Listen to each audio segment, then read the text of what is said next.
tal, iglesia? ¿Cómo están? Buenos días, qué gusto saludarlos. A todos por allá, si estás en línea, gracias por estar con nosotros. Qué envidia ha de estar calientito en tus cobijas ahí, ¿verdad? Viendo el mensaje, pero aquí también está bien padre, ¿a poco no? Está padrísimo aquí, así que gracias por aquellos que están con nosotros. Si quieres un cafecito, te da frío, por favor sírvete uno, yo te lo invito allá hasta atrás, así que siéntete libre de servirte un café. Y pues bueno, estamos en esta serie que hemos llamado Dios por nosotros. Hoy estamos hablando acerca de la historia de David. ¿Cuántos de ustedes les ha pasado esto en la vida, verdad? Que no te sientes que estás en un grupo de amistades, o a lo mejor hay una oportunidad. Te lo voy a poner más fácil para que tengas un poquito más de entendimiento. Por ejemplo, uno como hombre cuando es niño y están con sus compas y empiezan a seleccionar los equipos para jugar fútbol. ¿Y qué crees? Seleccionan a todos y a ti no te invitan. Te dicen, no, tú eres de la reta, ¿verdad? Y te agüitas, ¿no? Te hace sentir mal porque no es la primera opción, ¿verdad? Es la segunda opción y se siente bien feo no ser elegido desde el principio, ¿no? Hay una fiesta y al último, el día antes, te están invitando. Oye, si quieres venir, vamos a estar aquí. Y dices, ay, dije, no pensaron en uno, ¿verdad? Y se siente uno mal siempre que está en esas circunstancias. Pues mira, yo sé que la historia de David, el rey David, como tú lo conozcas, siempre tiene esta gran, se puede decir como ese gran mensaje de éxito, ¿verdad? De que lo hizo todo muy bien, que fue una persona talentosa en la música, que derribó a Goliat y bueno, fue el rey de Israel. Bueno, o sea, una tras otra, ¿no? Pero también hay mucha humanidad dentro de la historia de David que vamos a ir platicando en el lapso de los próximos minutos para que podamos entender la humanidad de cómo ellos experimentaron a Dios, la gracia y también la inclusión que Dios tenía para David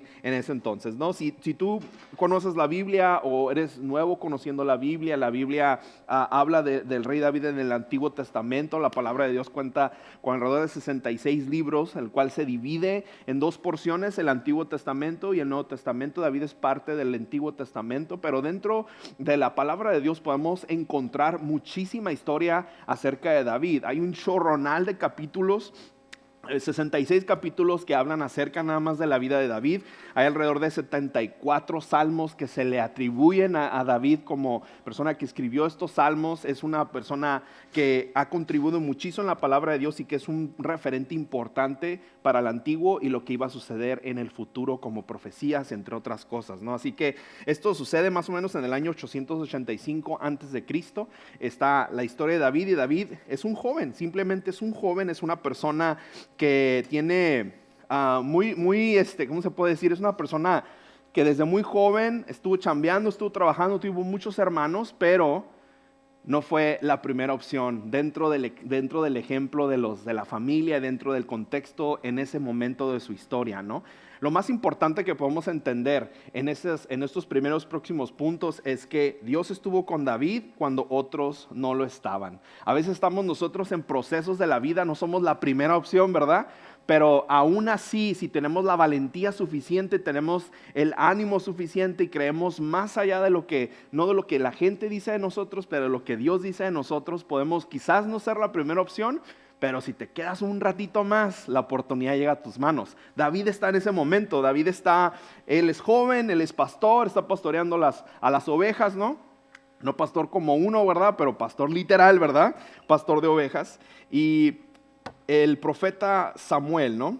Está acercándose a su familia, ¿no? Él recibe esta palabra de Dios donde va a haber un cambio. El rey que estaba en ese momento, ¿no? El rey Saúl no estaba ya cumpliendo las expectativas. Dios creía que el segundo rey tenía que llegar, tenía que ejercer, y manda al profeta Samuel a buscar a la familia de David, ¿no? A la familia de David para poder hacer este cambio y poder ubicar quién iba a ser el próximo rey de Israel. Y esta historia está muy padre porque cuando Samuel se encuentra con la familia de Isaí, pues bueno, le presentan a los hijos, ¿no? Y en ese momento es donde comienza la historia. Samuel 16, 10, 11 dice: Isaí le presentó a 7 de sus hijos, pero Samuel dijo: el Señor no ha escogido a ninguno de ellos, decía el profeta, ¿no?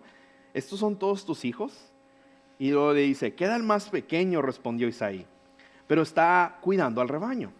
Manda a buscarlo, insistió Samuel, que no podemos continuar hasta que él llegue. O sea, imagínate, ya desde el principio, su propio papá dijo, no, le voy a mostrar a mi mejor, ¿verdad? A los más guapos, a los más fuertes, ¿verdad? A los que creo que lo van a hacer. Ya desde el principio está ya dudando, no, al David lo vamos a mandar, ¿verdad? Allá que ande haciendo su chamba, él no es importante, ¿no? Él no tiene la edad, no es la persona. Claro que Dios no lo va a escoger. Ya están tomando decisiones y ni siquiera David saber qué era la persona, ¿verdad? Desde el principio, él no fue la primera opción. ¿Alguna vez te han elegido al final en tu vida?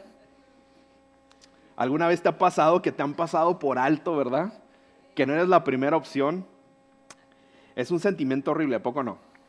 Se siente bien gacho no ser la primera opción. Se siente bien triste a veces experimentar que hay otras personas más capaces que tú, ¿verdad? Y que la oportunidad se te va de las manos. Te sientes menos, te sientes que no vales, te sientes que no eres la persona y que tu propósito se te está yendo, que la edad se te está yendo, ¿verdad? Cualquier cosa, decir, hay un chorro de opciones, pero de todas las opciones tú estás esperando ser la persona y resulta de que no eres la persona.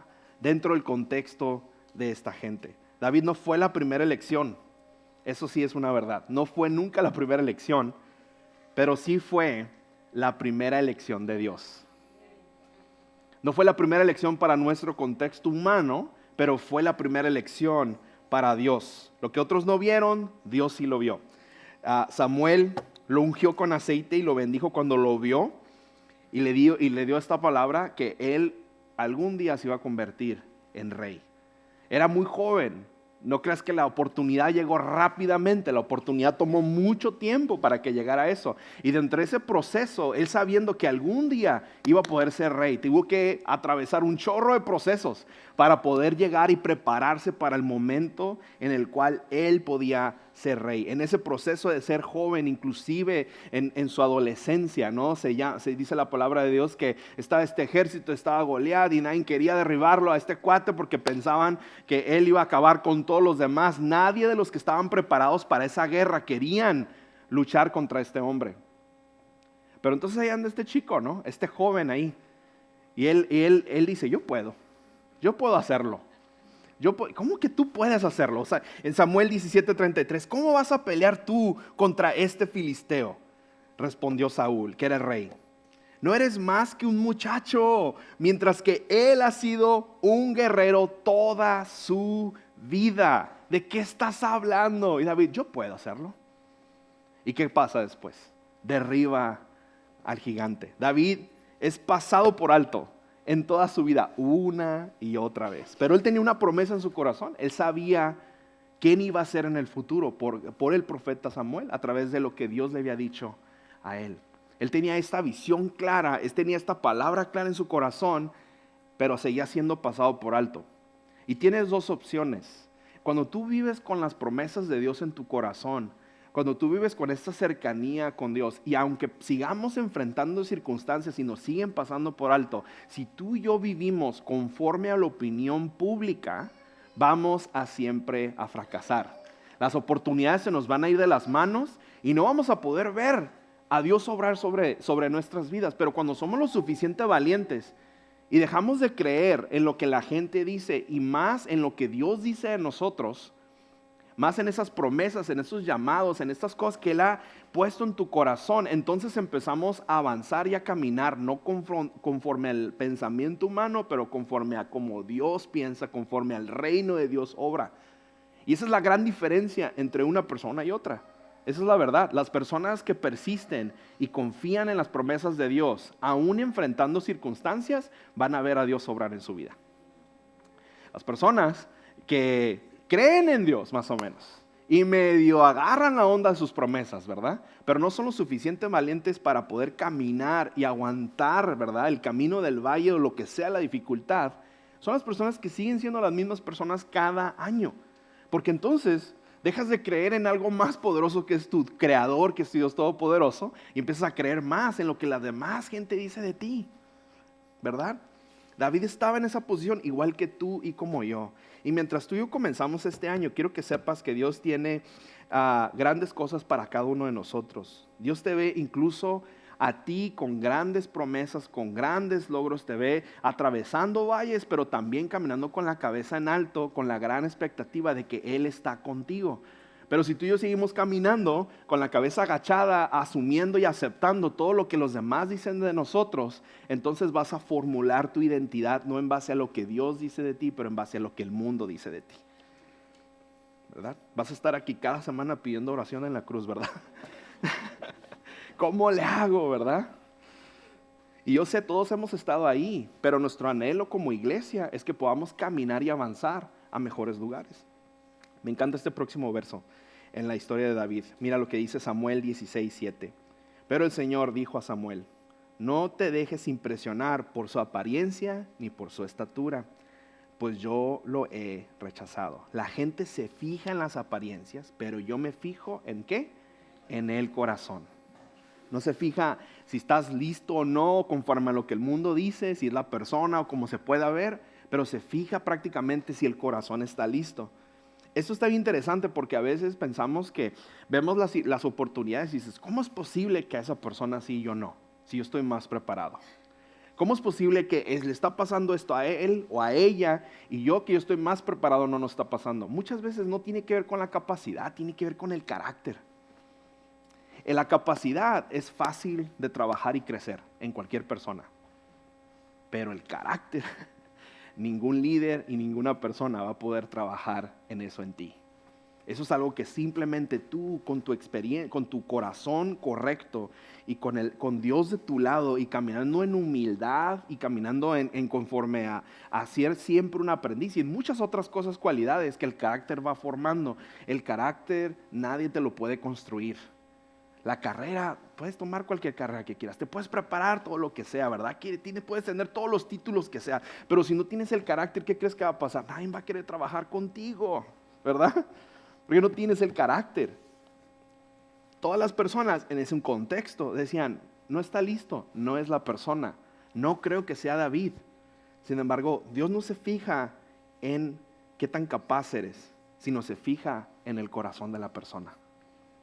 Eso es lo que le está pasando a David. Así que elijamos vernos a nosotros mismos de la manera en que Dios nos ve a nosotros en este año. Elijamos a caminar en carácter, que somos personas creadas con un propósito aún mucho más grande y amadas por Dios por encima de todo y por encima de nuestros errores. Cuando vivimos en base a eso y eliminamos todo el ruido de lo demás, empezamos a caminar y a trabajar y a forjar en nuestro carácter. No vamos a trabajar nada más, vamos a ser mejores para poder pisotear a todos los demás y poder crecer, pero vamos a avanzar y a crecer y ayudar a todos los demás con el corazón que Jesús quiere que tú y yo caminemos todos los días. Ese trabajo nada más tú lo puedes hacer, nadie más lo va a hacer por ti.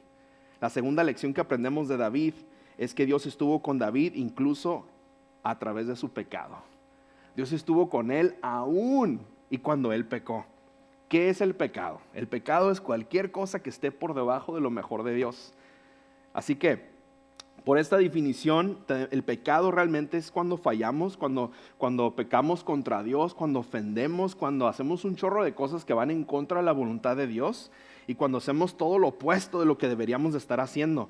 Podemos el pecado intentar ocultarlo, podemos esconderlo, podemos hacerlo a escondidas y que nadie nos esté viendo, pero en algún momento eso va a botar y va a florecer y va a salir al aire, ¿verdad? En algún momento Dios lo va a confrontar, en algún momento tu misma situación, tu mismo carácter, tus mismas formas de ser y de decir van a mostrar eso oscuro de cada uno de nosotros.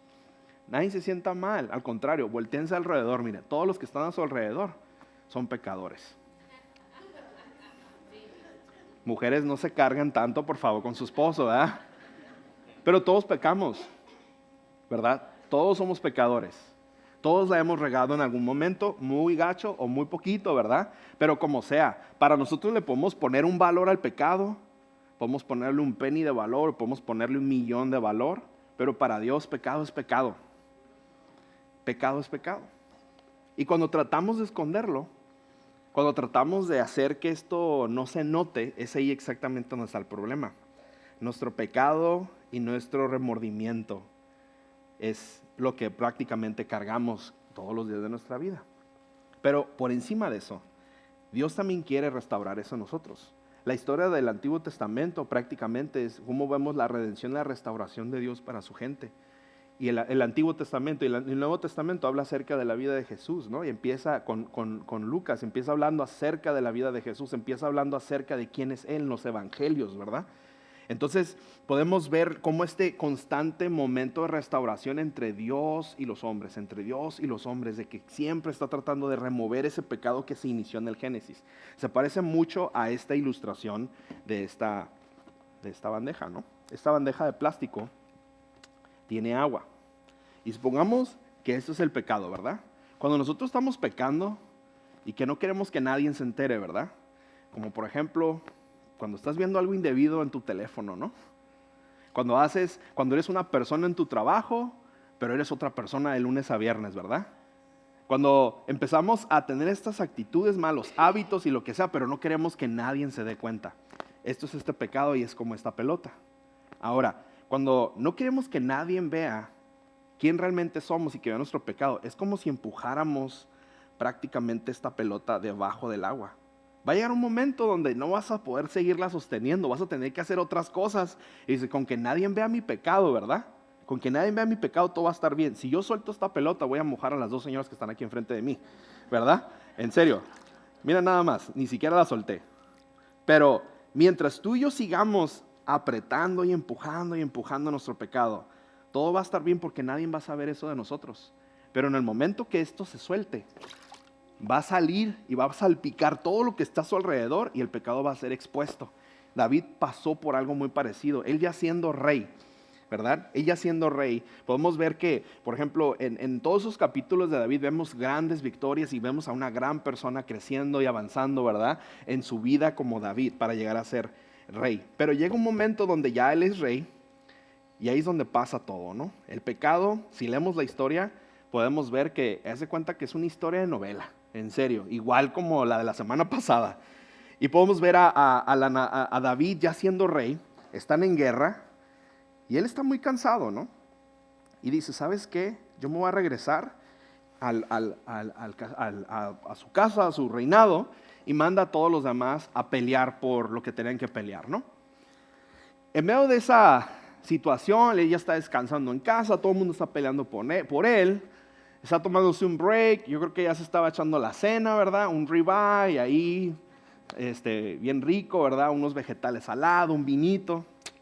Y después de ahí se le ocurre, pues, disfrutar del día de la velada, ¿no? Sale por ahí, sale al balcón y de repente voltea y ve a una mujer llamada Betsabé, que es la esposa de uno de sus guerreros más importantes, ¿verdad? Entonces, no la vio lavando los trastes después de la cena, ¿verdad? La vio bañándose desnuda, ¿verdad? A través de la ventana. Ahora, aquí todos tenemos una opción. ¿Sigues viendo? ¿Sigues dejando que tu mente vuele? ¿O te volteas para otro lado y le dices, oye, cómprale unas cortinas a la casa, ¿verdad? Hazme el favor, ¿verdad? Ve y compra unas cortinas a la casa, ¿verdad? Por favor, porque Betsabé está mostrando todo y desde aquí la puedo ver, ¿verdad? Ahí se la pones a cuenta de Urías, su marido, ¿no? Que ahorita anda chambeando. No pasa nada, ¿no? Se lo descuentas del salario. Pero no, David dejó que su propia carne ganara, ¿verdad? Y siendo rey, pues, teniendo todo el poder del mundo, teniendo todo el dinero del mundo para hacer lo que él quisiera, pues mandó traer a Betsabé para conocerla más de cerca, ¿verdad? Mientras Urías, su esposo, estaba peleando por él, trabajando y chambeando. David no le bastó con solo conocer a la esposa de su guerrero más importante, sino también terminó acostándose con ella. Y cuando él se acuesta con ella y la regresa a su casa, ¿qué crees que hizo con su pecado? Soy rey, ¿verdad? El dinero todo lo paga, no pasa nada. Y empezó a empujar su pecado. Y dice, ahora, ¿qué vamos a hacer, no? Pues nada, ya pasó, ¿verdad? Nadie se da cuenta. Pero sucede algo. Pasa poquito tiempo y Betsabé se da cuenta que está embarazada. Y salió el pecado otra vez, ¿verdad? ¿Qué hacemos? ¿Cómo lo hacemos para empujar otra vez del pecado y que nadie se dé cuenta? Bueno, mandemos traer a Urías, ¿verdad? Vamos a darle unas vacaciones, un bonus, ¿verdad? para que esté con su esposa, se venga a descansar de la guerra y pues piense que su hijo no es mi hijo, ¿verdad? O que ella lo engañó, vamos a hacer los arreglos para que él pase la noche con ella y que el hijo sea realmente de él y que él crea que es de él, ¿verdad? Llega él y dice, ¿cómo es posible? Estamos en la batalla, llega acá a este lado. Hay muchísimos detalles aquí que no voy a hablar, pero el plan salía, parecía que era perfecto. Llega, está con su esposa, pero no se siente digno. ¿Cómo es posible que yo voy a disfrutar de mi casa, de mi esposa, de mi vida y mi equipo, mi gente, mis soldados? Todos están luchando en este momento. Él simplemente decide no acostarse con su esposa ni disfrutar de los placeres de la vida. El plan falló. Otra vez más, ¿verdad? Sale la pelota del agua, ¿no? Ahora, ¿qué hacemos, verdad? No, ¿sabes qué? Pues es que no hay manera. O sea, este cuate se va a dar cuenta. Se va a dar cuenta que su esposa le puso el cuerno y le puso el cuerno con su jefe, conmigo, ¿verdad? Y se van a dar cuenta y no va a haber manera de poder. Necesito seguir tapando esto. ¿Cómo le hacemos? ¿Sabes qué? Ni modos. Manda a este cuate y ponlo en las primeras filas. Ponlo en las primeras filas. Regrésalo a la guerra. Porque si está en las primeras filas es muy evidente que va a morir. Y así mantenemos esto así, ¿no? Y seguimos manteniendo el pecado escondido debajo. Seguimos, podemos aguantar un rato más, ¿verdad? Funciona el plan. Muere Urías. Entonces ahora David tiene que tomar una decisión. Pues se casa con Betsabé. Y una vez más vuelve a aplastar el pecado para detenerlo, ¿verdad? Y pretender que nadie sabe el secreto, ¿verdad? Años después él no sabía que todos ustedes iban a saber el chisme, ¿verdad? Fíjate nada más, ¿verdad? O sea, su pecado no se quedó ahí. Van a pasar miles de años. ¿Y sabes qué, David? Spoiler alert, ¿verdad? Hubiera estado curada, ¿no? Que un ángel hubiera salido. Spoiler alert, todos se van a enterar, vato. Va a estar escrito, ¿verdad? Va a haber películas y toda esa onda, ¿no? Y fíjate, pasa el tiempo y él sigue empujando su pecado, tratando de que nadie se dé cuenta, tratando de que no pase nada, ¿no? Llega un profeta llamado Natán y le saca los trapitos al sol. Segunda de Samuel 12, del 1, 7 y el 13, ¿no? Dice, el Señor envió a Natán para que hablara con David. Cuando se presentó ante David, dijo, 2 hombres vivían en un pueblo. El uno era rico y el otro era pobre. El rico tenía muchísimas ovejas y vacas, y en cambio el pobre no tenía más que una sola oveja que él mismo había comprado y criado. La oveja creció con él y con sus hijos. Comía en su plato, bebía en su vaso y dormía en su regazo. Era para ese hombre como su propia hija. Pero sucedió que un viajero llegó de visita a casa del hombre rico, y como éste no quería matar ninguna de sus propias ovejas o vacas para darle de comer al huésped, le quitó al hombre pobre su única ovejita. Tan gran fue el enojo de David contra aquel hombre que respondió a Natán, tan cierto como el Señor vive, quien hizo esto merece la muerte. ¿Cómo pudo hacer algo tan ruin? Ahora pagará 4 veces el valor de la oveja. Entonces Natán le dijo, tú eres ese hombre.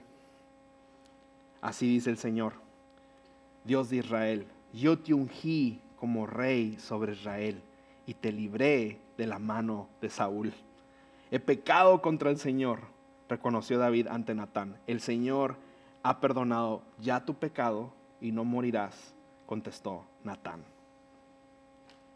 La pelota salió al aire, ¿no? Una vez más. El pecado fue descubierto y fue perdonado. Suena muy injusto, esto no pasó en 3 días, ¿verdad? No pasó en poco tiempo, esto tomó mucho tiempo, ¿no? Finalmente David elige admitir su pecado, lo confiesa y da sus primeros pasos hacia el perdón y la sanidad. Después de que sale esta parte del profeta Natán, ¿verdad? Después de que él lo confronta. Y el amor de Dios hacia nosotros es la misma manera, ¿no? El mismo Dios que perdonó y sanó a David en su proceso, es el mismo Dios que hoy quiere sanarte a ti en tu proceso. El mismo Dios que estuvo con David en sus buenos momentos y en sus malos momentos, es el mismo Dios que está contigo hoy en tus buenos momentos y en tus malos momentos. Pero cuando seguimos cargando y tratando de empujar el pecado, créemelo, en algún momento u otro no vas a poder sostener esto y hacerlo todo lo demás. Y eso es igual para todos, esa es la regla para todos. La única diferencia aquí es cómo vamos a enfrentar esto y cómo vamos a abrir el espacio hacia el perdón y la redención. Si somos lo suficientemente valientes para nosotros caminar en ese proceso. Salmo 51 del 1 al 3 y el 10 y el 12 dice: ten misericordia de mí, oh Dios, dice David, debido a tu amor inagotable, a causa de tu gran compasión, borra la mancha de mis pecados, lávame de la culpa hasta que quede limpio y purifícame de mis pecados, pues reconozco mis rebeliones, día y noche me persiguen. Crea en mí, oh Dios, un corazón limpio y renueva un espíritu fiel dentro de mí. No me expulses de tu presencia y no me quites de tu Espíritu Santo. Restaura en mí la alegría de tu salvación y haz que esté dispuesto a obedecerte. ¿Sabes? David vivió una vida que se le decía el hombre conforme al corazón de Dios. Podemos hablar de cosas bien increíbles de los hombres de Dios, hombres de fe. Pero cuando hablamos acerca del oscuro y de la humanidad que ellos tocan vivir, ¿a poco no se parece mucho a nuestra historia también?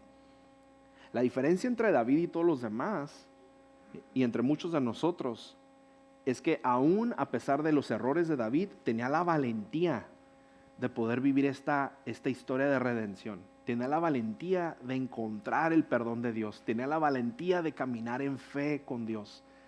Eso es lo que nos hace diferentes unos a otros.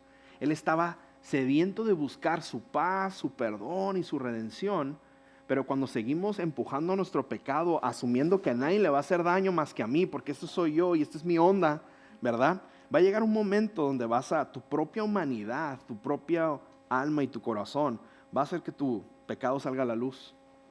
Y ahí es donde te vas a tener que enfrentar con Dios, porque tienes que ponerlo en sus manos. No sé por cuánto tiempo tenemos que esconderlo, esa es decisión tuya. Pero de la misma opción, fíjate, que tú, David, para poder recobrar y conseguir el perdón de Dios, tú también puedes vivir así. Tú también puedes recibir ese perdón.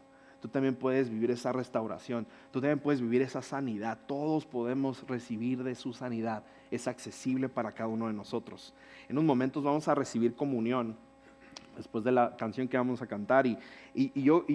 La comunión es muy interesante porque Jesús es una de las últimas cosas que nos pide horas antes de ser crucificado, que siempre que estemos juntos, que siempre lo recordemos a Él por su sacrificio, por lo que Él hizo en la cruz y también el perdón y la sanidad que Él trae a través de su sacrificio a cada uno de nosotros.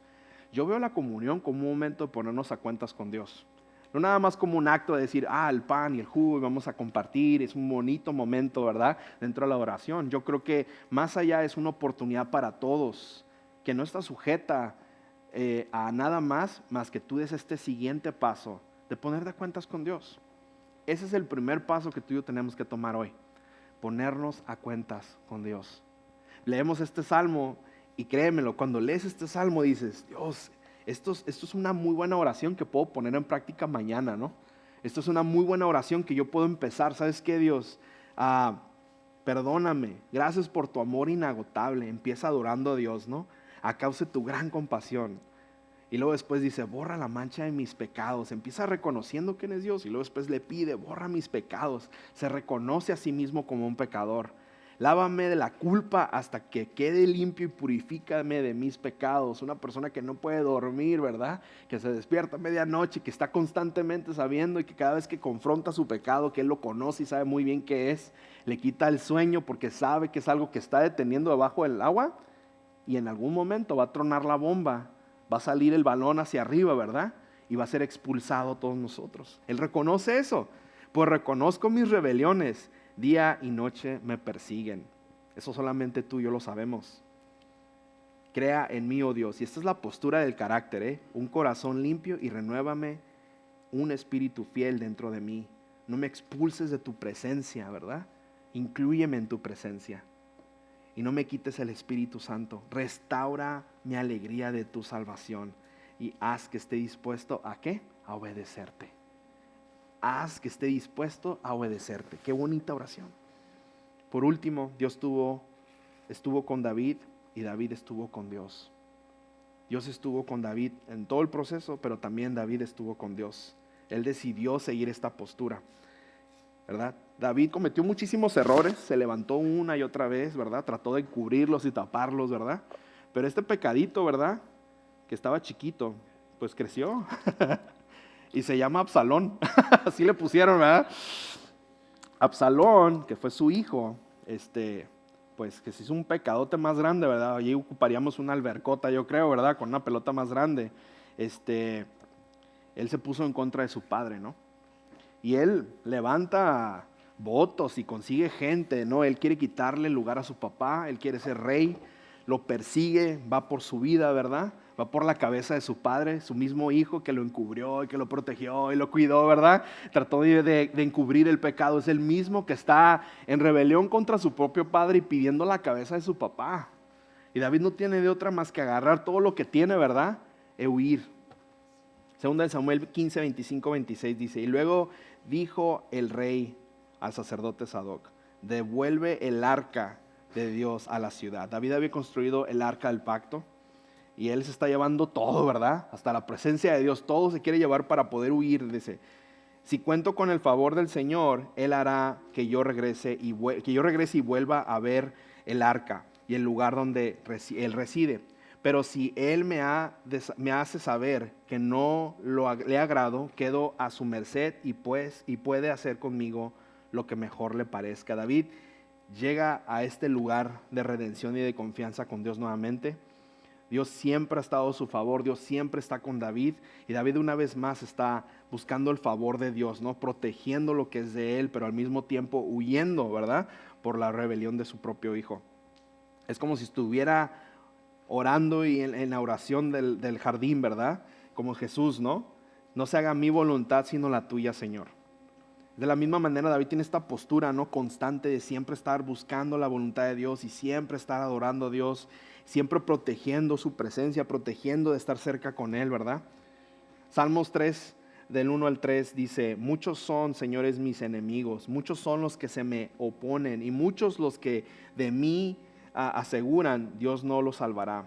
Salá, pero tú, Señor, eres el escudo que me protege, tú eres mi gloria, tú mantienes en alto mi cabeza. Sabes, cuando en unos momentos cuando adoremos a Dios en la próxima canción y tomemos comunión, va a ser muy importante para ti que después de entender lo que Dios está haciendo con David, que entiendas que Dios también está disponible para ti. No nada más Dios está para David, pero Dios está por ti también. Y mientras nosotros caminamos en este proceso y mientras nosotros avanzamos hacia adelante, a veces nuestras propias limitaciones personales no nos permitan ver lo que Dios quiere hacer en nosotros.